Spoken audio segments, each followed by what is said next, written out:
Okay, I messed up in the last video and somehow I hit stop and then I saved it and then I had to make a new video. So anyway, this is the second video.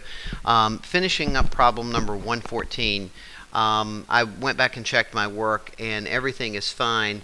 Picking back up, the cosine of pi over 2 is 0.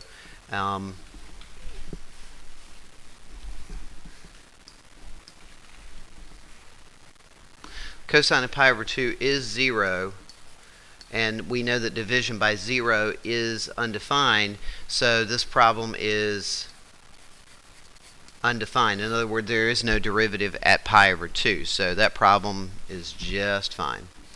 Okay, problem number 115 asks us to do several things. One of them is to confirm our answer in the calculator, which I've already shown you how to find a derivative in your calculator. So we're going to use a graphing calculator, graph the function and its tangent line, but the bottom line is we need to write the equation of a tangent line. Now there are three problems that I ask you to do this with.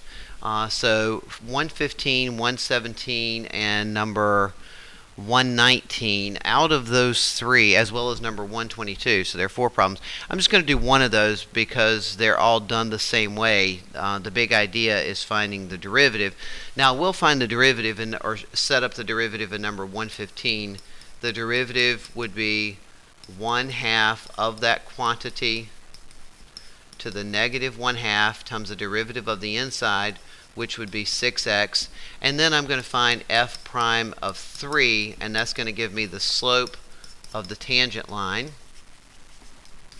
They've already given me my point, so I'm going to do point slope y1 is equal to m times x minus x1. So I'll have y minus 5 is equal to whatever that slope turns out to be. I'm just going to call it m for right now, x minus 3, and that would be the equation of my line. In number 117, the derivative, which is my slope generator, is going to be the derivative of sine. Sine is the outside and the angle is the inside. The derivative of sine is cosine of the angle multiplied by the derivative of the angle. So then I'm going to evaluate that derivative at pi. So I'm going to substitute pi into the derivative to get the slope. Again, I'm going to write the equation of the line. They already gave me the x and the y, so y minus 0 is equal to m, that's a 0, not a theta, times x minus pi. I'm going to find the slope, substitute it in, and move on about business.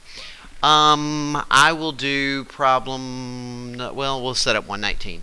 The derivative of this one would be, we have the power out here, so the cube is the outside. This is the same thing as 2 parentheses tangent of x cubed.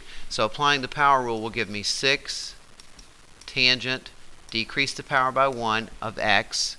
Now the derivative of tangent, which is the inside, is secant squared of your angle. So now I'm going to find the derivative at pi over 4. Okay, maybe I'll do this one all the way through because it has the trig in it.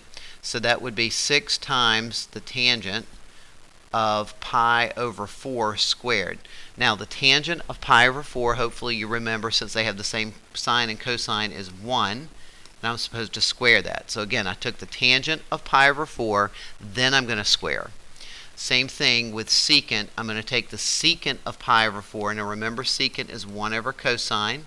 The cosine of pi over 4 is root 2 over 2. So I have 1 over root 2 over 2, which is the same thing as 2 over root 2. All right, now that right there, that value is the secant of x. Remember, I'm supposed to square that, so I have 2 over root 2 squared.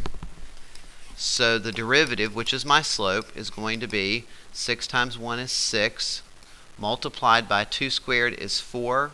So that would be 4 over 2, which is 2. I'm just squaring the fraction and simplifying, and 6 times 2 is 12. So the equation of my line would be y minus pi over 4. That's my y value that was given. My slope is 12, and my x value, sorry I said that backwards, guys. My y value is not pi over 4. My y value is 2. So y minus 2 is equal to 12 times x minus pi over 4, and that's the equation of my line. Moving on, trying to get all these done. Number 122, I'm going to find the derivative This is an e problem. So I have 2 times e, it's e to the power, times the derivative of the power, which is negative 2x. When I clean that up, I'll get y prime equal to negative 4x e to the 1 minus x squared. I'm going to evaluate that at 1. So that would give me negative 4 times 1 e to the 1 minus 1 squared is 1. And e to the 0 is 1. So y prime at 1 is equal to negative 4, which is my slope. And I'll go from there and write the equation of the line. All right, let's jump into this next section. These are the symbolic derivatives. Notice up here in the top, they give me lots of information that I'm going to use. Now, letter A we've done before, and that would be the product rule. So on the quiz, some of you did not do it as the product rule. Make sure you do it as the product rule. Go into the values up top and do the arithmetic.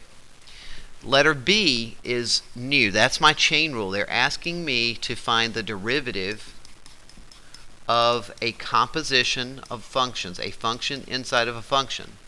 So by definition of the chain rule, this is the outside and this is the inside. So the derivative of the outside is g prime of h of x times the derivative of the inside, which is h prime of x. So now I'm going to evaluate that at, what are they asking us to evaluate it? Given that g of 5, find f prime of 5. All right, so the derivative at 5 would be g prime of h of 5 times h prime of 5. And so now it's just a little puzzle. I'm going to go back up to the top and get the values. H of 5, let me move this out of the way. H of 5 is 3. So that would be g prime of 3 times h prime of 5. The derivative of 5 the derivative of 5 in g is 6. The derivative of 5 in h is negative 2. Multiply, get negative 12. But the big idea is this part where you are doing the symbolic derivative and recognizing that you have an inside function and an outside function. Okay, I'm going to do letter D because in a different color. Letter C is the quotient rule. And that's just like we've done on our last quiz and or actually last couple of quizzes. All right, let's do letter D, which is a chain rule problem. I'm going to squeeze it in down here. So D says to find, we have our function f of x equal to g of x raised to the third power. So this is definitely a chain rule problem. The derivative of the outside would be 3 times the quantity of g of x squared. That's the derivative of the outside times the derivative of the inside, which is g prime of x. Now we're going to substitute our 5. F prime of 5 is equal to 3 g of 5 squared times g prime at 5. G of 5 is negative 3 squared is 9, so I have 3 times 9 times g prime at 5 is 6. 3 times 9 is 27, and 27 times 6, 2, 4, 12, 16, I think, if I didn't do bad arithmetic. But in the interest of time, I'll let you check that out, and you can repair that if I made an arithmetic error. Finally, number 153, we're determining the points in the interval at which we have horizontal tangent. So that's telling me if I want horizontal tangent, the derivative is 0.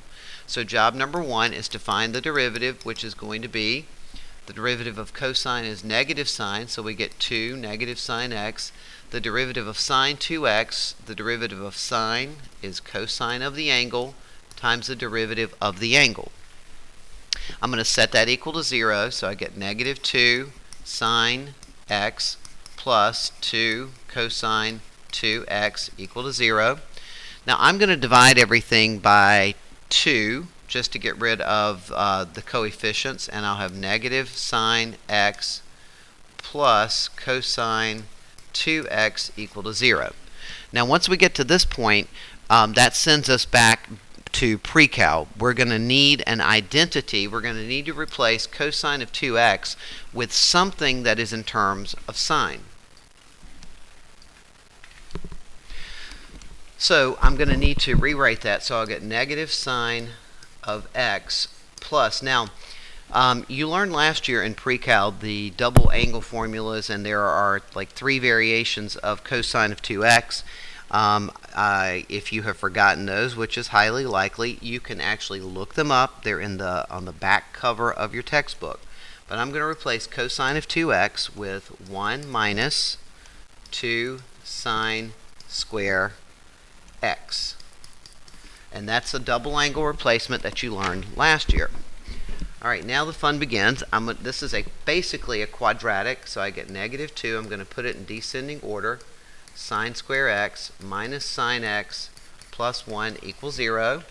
I'm going to divide everything by negative 1 so that my first term is positive. And then I'm going to attempt to factor this thing. I'll get 2 sine x, 1, 1. I want the middle term to be positive, so that's going to be my plus, that's going to be my minus. I get 0. Set each factor equal to 0, so from here, sine of x is equal to positive 1/2, or from this term, sine of x is equal to negative 1. Now the problem tells me that I'm looking in the interval from 0 to 2 pi, so I'm looking for all of the angles from 0 to 2 pi that have a sine of 1/2. So this would be in quadrants 1 and 2, because that's where the sine is positive. So the angle that has a sine, which is your y value, of 1/2 would be, and this should be in radians, would be pi over 6 in the first quadrant, and 5 pi over 6 in the second quadrant. And now I'm looking for all of the angles that have a sine or a y value of negative 1, and that would be 3 pi over 2. So these are the values at which this function would have horizontal tangents. Thank goodness for pre-cal. All right, I'm out.